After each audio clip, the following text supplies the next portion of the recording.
They won't even know why they're thinking about you, but they will, constantly.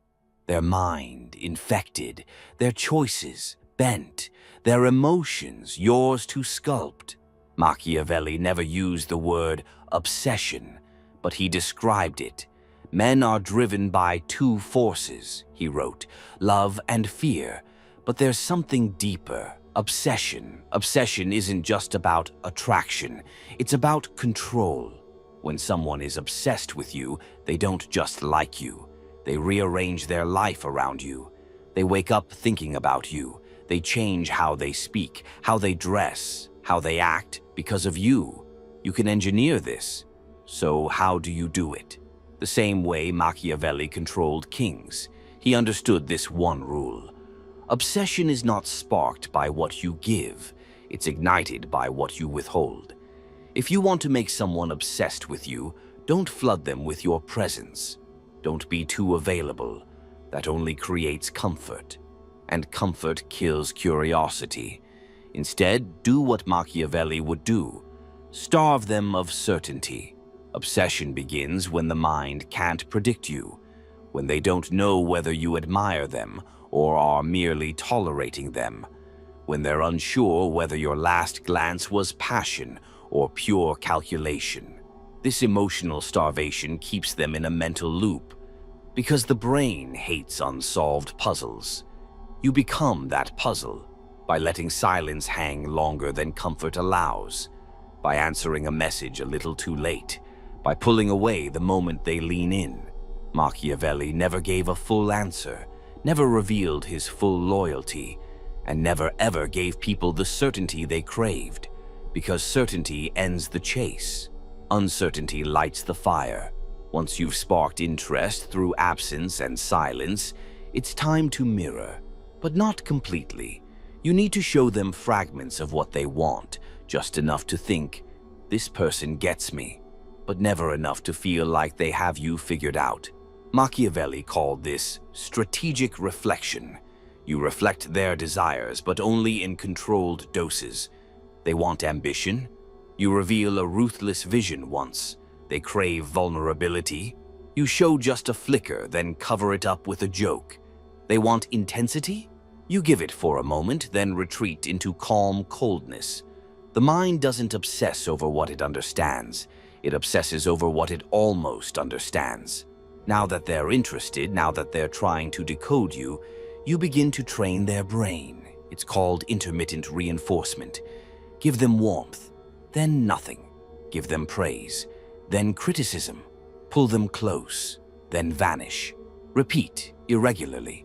This creates a dopamine loop in their brain. They keep checking their phone.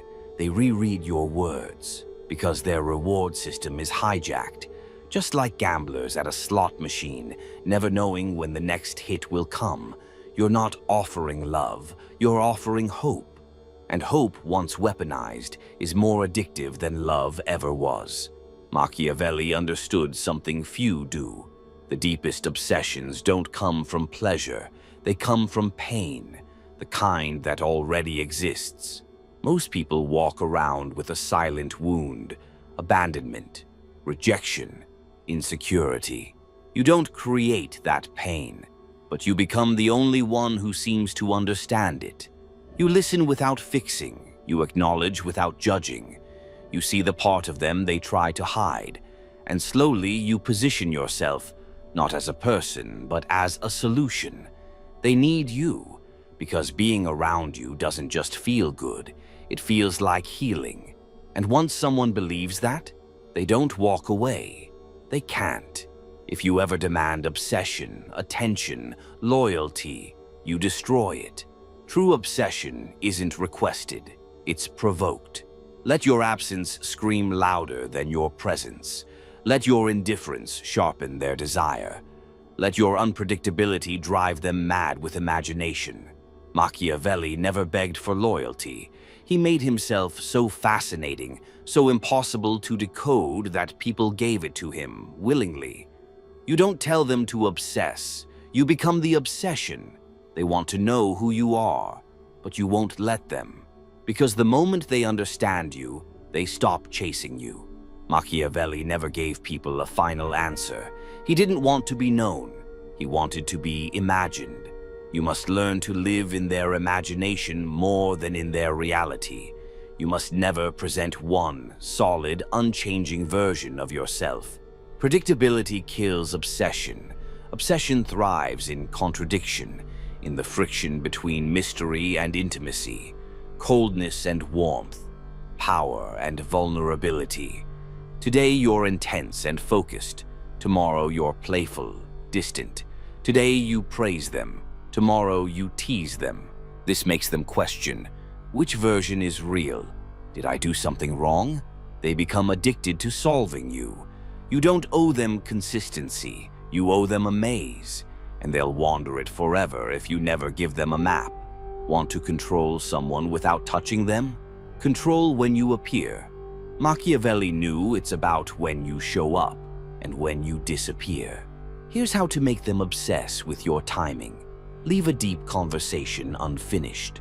Send a message that makes them feel seen, then go quiet for 8 hours. Exit when the energy is highest. Always leave them wanting. You create a void so sharp it echoes. Their mind starts asking questions. Their heart starts feeling fear. You've now entered their mental real estate, rent-free. Mirroring is a classic seduction tactic. Most people do it wrong. They think it means copying body language or parroting words. Instead, reflect their inner world back to them, but slightly distorted. You say what they've always felt, but never knew how to express. You notice things they thought no one saw.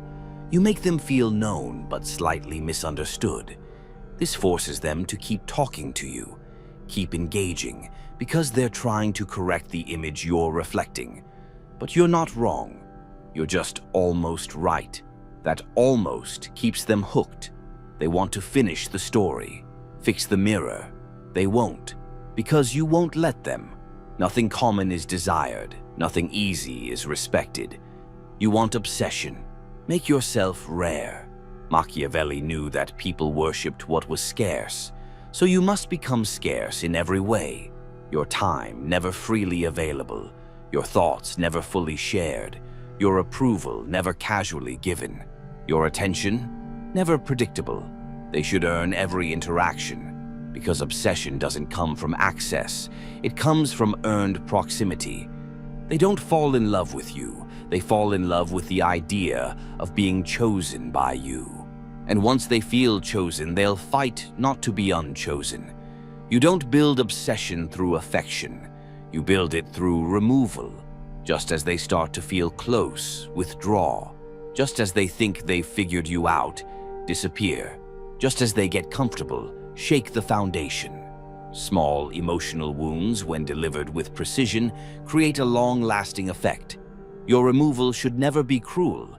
It should be confusing. They shouldn't hate you. They should miss you. Reanalyze everything they said and did. This is the moment where obsession deepens, because now it's no longer about you. It's about how they feel about themselves in your absence. Every powerful figure in history had a signature, a scent, a word, a gesture. These tiny sensory anchors plant themselves in a person's subconscious. You do the same. A phrase only you use, a specific tone in voice when serious, a gesture that triggers memory. This becomes your fingerprint in their mind. They start seeing you in other people's words, hearing your voice in silence. This is how you move from person to presence, from human to haunting. To make someone obsessed, they must see themselves in you, and you in them.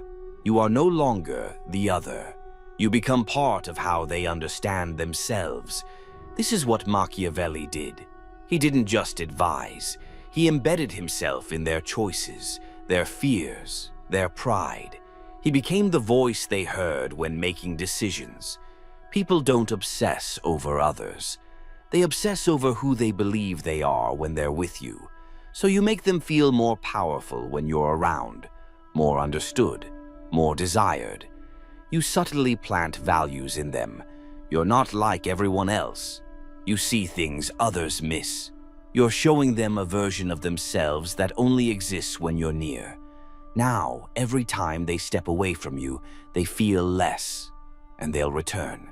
Because the obsession isn't with you, it's with who they become around you. Assign them a powerful identity in your life. Once they're already invested, once they've begun to seek your attention, you give them a title. You're the only one who actually gets this side of me. I don't trust people easily, but with you, it's different. Now they feel chosen.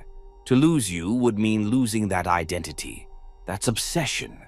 You're a mirror for their most desired version of themselves, and people protect mirrors like they protect ego. Machiavelli wrote, "Men must either be caressed or annihilated." To truly own someone's emotional loyalty, you must hold their secrets. You don't demand confessions. You simply listen with so much silence, so much non-judgment, that they give them to you freely. When they tell you about the trauma, the failure, the shame, you don't react. You witness. That alone makes them feel safer with you than with anyone else. You are the vault. They fear their secrets will rot in silence. That fear turns to attachment. That attachment, when crafted well, becomes obsession, memory manipulation. You're not just influencing who you are to them today. You're rewriting who you were to them yesterday by reframing experiences. Remember the look you gave me when I said that? That moment changed something. When we walked by that place, I could tell you were fighting something inside. Even if it didn't happen that way, they start to believe it did. The brain is plastic. It rewires based on emotion, suggestion, repetition. You become more magical, more intense. You arrived in their narrative like a plot twist they never saw coming, but can't stop thinking about. Obsession dies when stories end. Build a shared mythology, but never finish it. Talk about places you'll visit.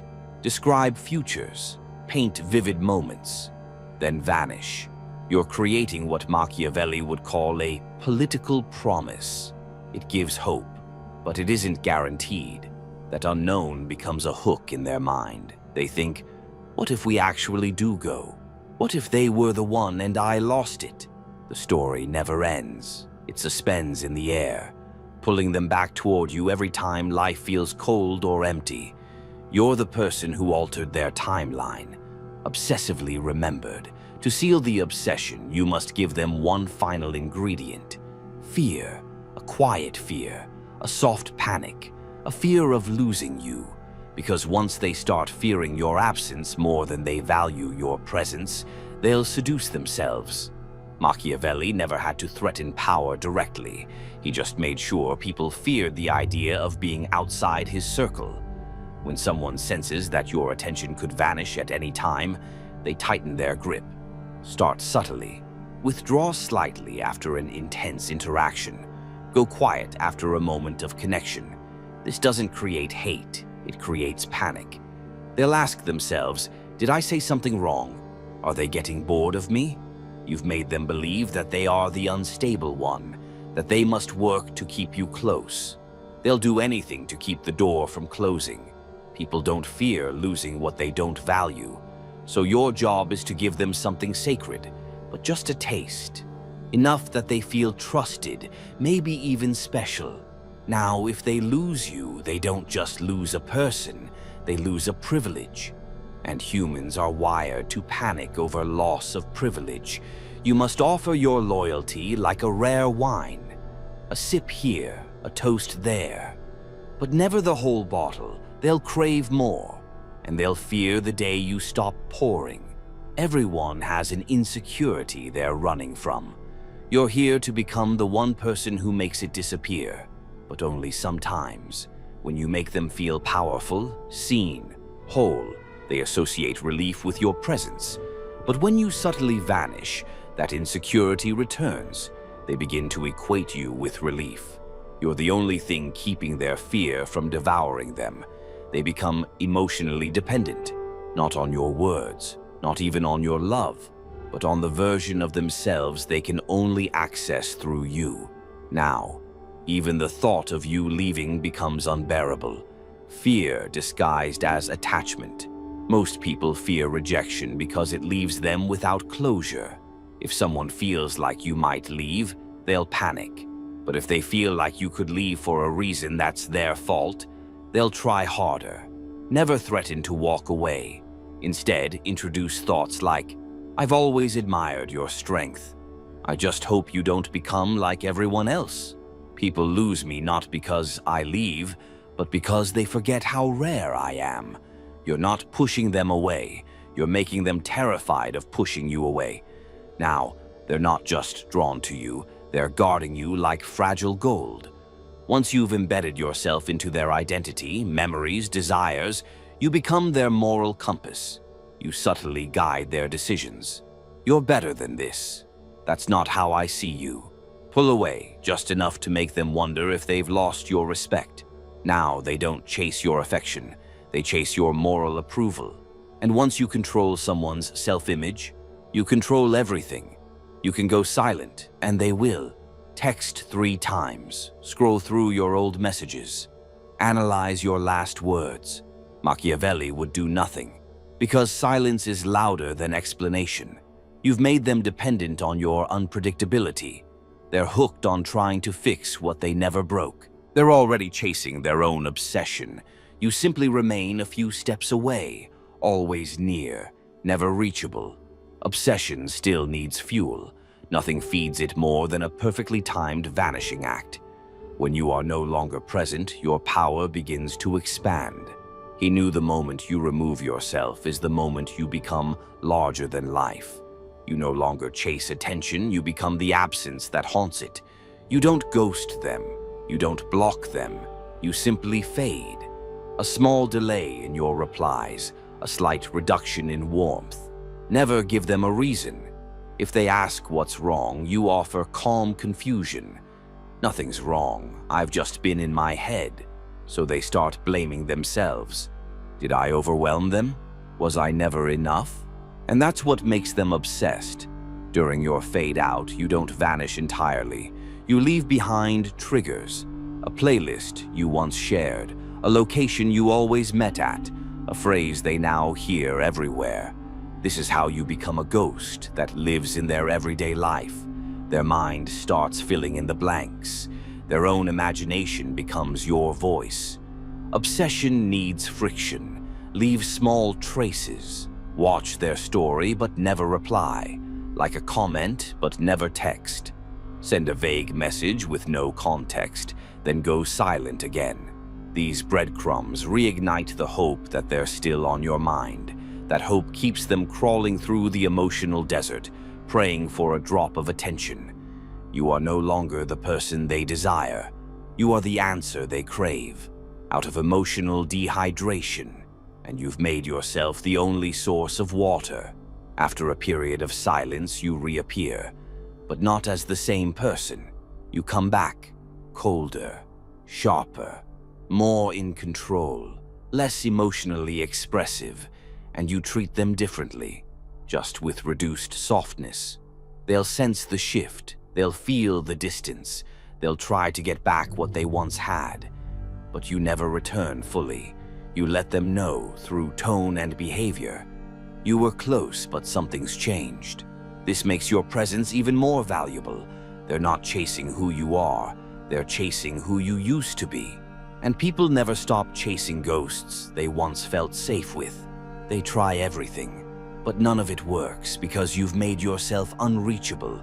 They're no longer chasing you. They're chasing relief from the person they became because of you. They are now trapped in a cycle of their own making, built from your silence, your warmth, your withdrawal, your return. You gave them just enough paradise to make reality unbearable without you. Legend status. Start shaping your myth. Speak about your past in poetic, ambiguous ways. Let others describe you in extreme terms, mysterious, powerful, unreadable. Never defend your image, let them argue over it. Once someone starts defending you to others, they've become your priest, part of your myth. You are no longer just a person they knew. You are a story they can't stop telling. And stories live longer than memories. Now it's time to use it. Machiavelli wanted to be obeyed. Obsession, if sculpted properly, becomes the purest form of control. Because once someone's identity is tied to you, they don't just want you. They need to prove themselves to you. And that's when they'll do anything without ever being asked. When someone obsesses over you, they're constantly seeking validation. Give validation not based on love, but based on loyalty. You don't reward their affection. You reward their alignment. They defend you. You give warmth. They echo your beliefs. You open up. They follow your unspoken rules. You show appreciation. They begin to understand. The more I act in accordance with what pleases them, the more I feel whole. That's behavioral loyalty. Now, raise the bar with silence. Make it clear through energy alone that there are standards in your presence. Emotional self-control, elegance under pressure, loyalty without prompting. You don't explain these expectations. You embody them. They start self-correcting. They notice what you like and shape themselves accordingly. Because they don't want to lose you. This is how you create invisible laws. Not with punishment, but with selective warmth. Surface-level obsession fades. But obsession rooted in ideology lasts forever. What real, uncomfortable, elegant truths do you live by? That most people are too soft to lead. That loyalty should be earned. That silence reveals more than words. You drop these truths casually. If they agree, they begin reshaping their values to mirror yours. Not out of force, but out of admiration. They're no longer just obsessed with you. They're obsessed with being like you. Be the answer to a question they don't know how to ask. People walk around with voids they can't articulate. A desire to feel dangerous. A craving to be seen deeply. You don't fill these voids directly. You create the illusion that only you understand them. This makes leaving you feel like spiritual death. They may try to walk away, but every relationship after you will feel too shallow. Because you weren't just a person. You were a doorway to a version of themselves they liked more, and you closed it. Machiavelli never told people what to do. He made them believe it was their own idea. You plant ideas like seeds, then water them slowly with praise. You always think a step ahead. You see through things most people miss. Now they believe aligning with you is intelligence. Pleasing you is strength. They think it was their idea all along. That's the art of control without resistance. You're no longer just you. You've become what you represent. You're not seen as a flawed human anymore. You've been mythologized by design. Machiavelli knew that fear and awe work best when the source is slightly inhuman. Remain distant. Speak carefully. Let mystery replace explanation. You're no longer part of their life. You're above it. You influence it from the shadows.